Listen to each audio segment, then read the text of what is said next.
34 करोड़ हिंदुस्तानियों को सिर्फ 12,000 अंग्रेजों ने गुलाम बना करके रखा था।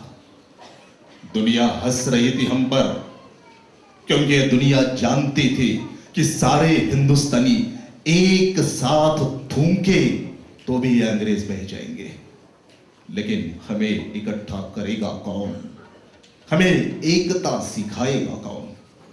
क्या आप लोग इस बात पर विश्वास रख सकते हैं कि हमारे 18,000 हिंदुस्तानी सिपाहियों को सिर्फ 300 अंग्रेजों ने बिना लड़ाई के 40 मिनटों में गिरफ्तार किया था? लेकिन ये बात सच है, जब प्लासी की लड़ाई हुई थी और इतिहास की चौपड़े में बताती है कि उस वक्त हमारी फौज में यानी बंगाल की फौज में 18,000 हिंदुस्तानी सिपाही थे और अंग्रेजों के पास सिर्फ 300। उस वक्त बंगाल का नवाब था सिराज उद्दौला और उसके एक नजदीकी रिश्तेदार नाम है मीर जाफर। ये मीर जाफर हमारे उस सेना का सेनापति था और यही मीर जाफर अंग्रेजों से मिला हुआ था, क्योंकि अंग्रेजों ने उसे कहा था कि वे उसे बंगाल का नवाब बना देंगे। और केवल इसी लालच में आकर ऐन मौके पर उसने अपनी सेना को हथियार डालने का आदेश दे दिया और हमारे 18,000 हिंदुस्तानी सिपाहियों को सिर्फ 300 अंग्रेजों ने बिना लड़ाई के 40 मिनटों में गिरफ्तार किया और उन्हें कोलकाता के वॉर्ड विलेन में बंदी बना करके रखा। वहां उन्हें 10 दिन तक भूखा और प्यासा रखा गया और 11वें दिन इन भूखे प्यासे अधमरे निहत्ते 18,000 हिंदुस्तानी सिपाहियों की हत्या की गई। और उसके दूसरे दिन अपनी जीत की खुशी में अंग्रेजों ने एक जुलूस निकाला कोलकाता से मुर्शिदाबाद तक। उस वक्त बंगाल की राजधानी मुर्शिदाबाद थी, जबकि आज कोलकाता है।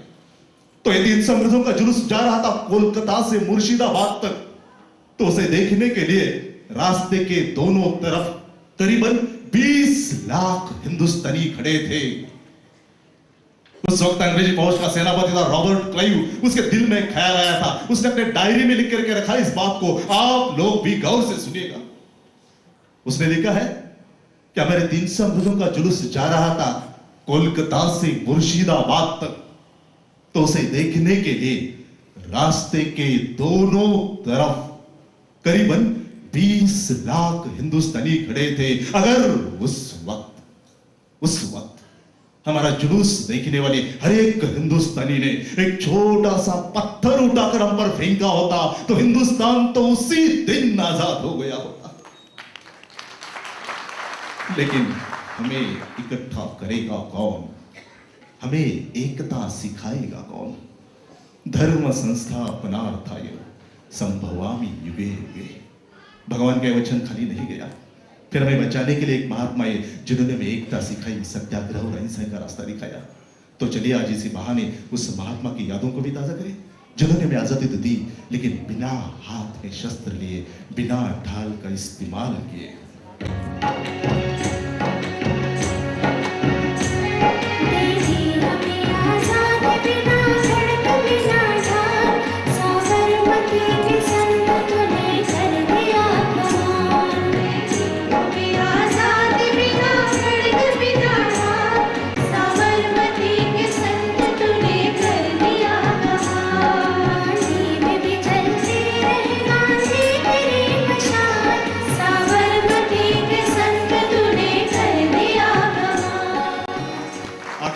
आजाद हुए, 150 साल का ग्रहण छूट गया।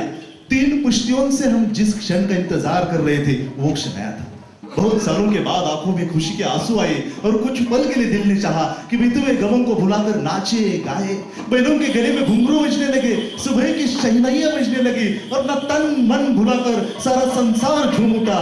दुख भरे दिन बीते रे भैया।